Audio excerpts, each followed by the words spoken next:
Bukod sa ilog, may iba pa raw na pwedeng pagkuhanan ng mga ito.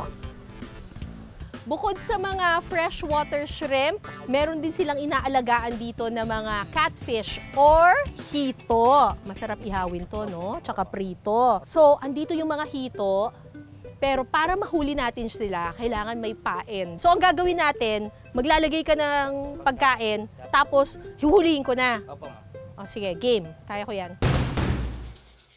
Pag umangat, ready na ako. Busog ata, kuya. Walang gustong kumain. Try po natin ulit naman. Hoy, kumain na kayo! Almusal na! Pwede po ulit sa lalim ma'am, papuntang gilid po, ma'am. Alam nila ata nandito ako eh. Psst, kumain kayo! Teka, kukornerin ko na lang kayo dito!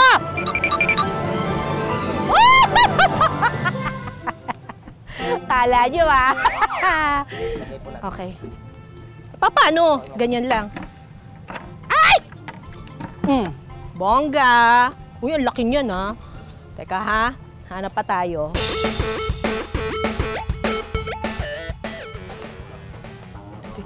Nagtatago sila dito. Teka, nag-swimming eh. Ayun na naman sila oh. May pagpatintero tayo sa kanila eh. Nasaan na ba sila? Hindi ko makita. Teka. Papuntang gilid po, ma'am. Papuntang gilid. Okay. Wala eh.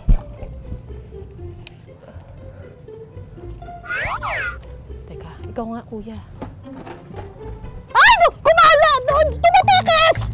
Kuya, tumatakas. Sige kuya. Kaya ko to. Hindi ka makabubuhay dyan. Ah! Hindi ka mabubuhay dyan!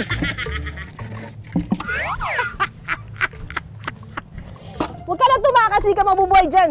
Lagyan kaya natin tubig to para mabuhay siya. Ayun!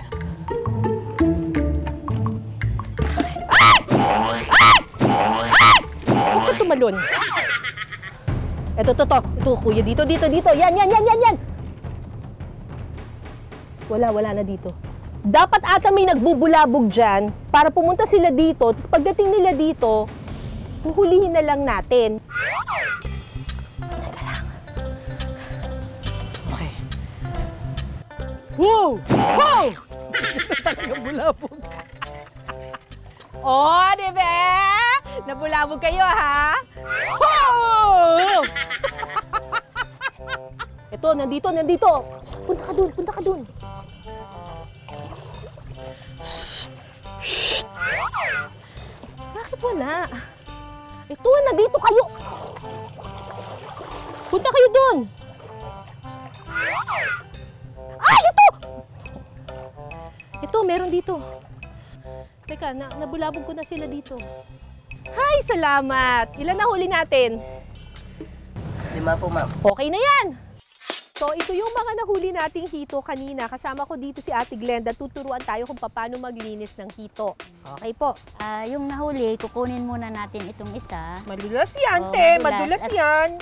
Kailangan mag-ingat natin tayo dahil mayroon itong tinik. Yan, ganyan Okay. po. Tatanggalan mo siya ng tinik dito. Ganon. Ito muna, ma'am. Kunin niyo po ng isa pa. Isa pa po. 2 bale. Isa pa po. Good luck, te! Kapag naalis na ang tinik ng hito, hihiwain ito sa gitna para matanggal naman ang lamang loob. At saka huhugasan sa suka para matanggal ang dulas at lansa ng hito. Ay, buhay pa! Uy, natanggalan na kita ng bituka! Ganyan yung ano po, ma'am. Buhay pa! Buhay pa Ma- sila! Paano nangyari yun? Yan. Natanggalan. Sus Maria,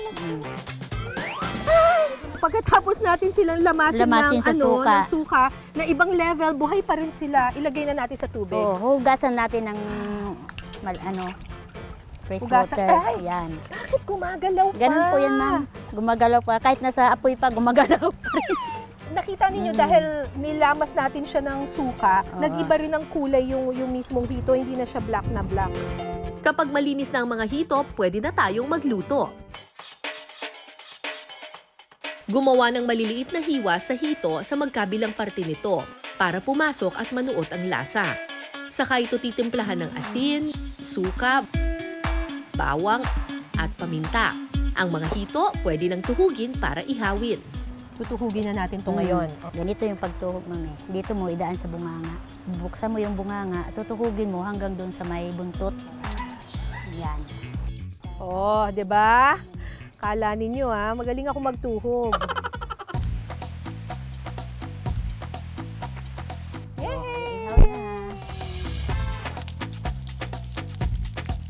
Ayan, pagkatapos ng 15 minuto, luto na ang ating inihaw na hito. Sarap Alam mo, masarap to sa mustasa, buro, Tapos may ganyan. tayong sausawan. Oo nga. Tara po, kainin na natin.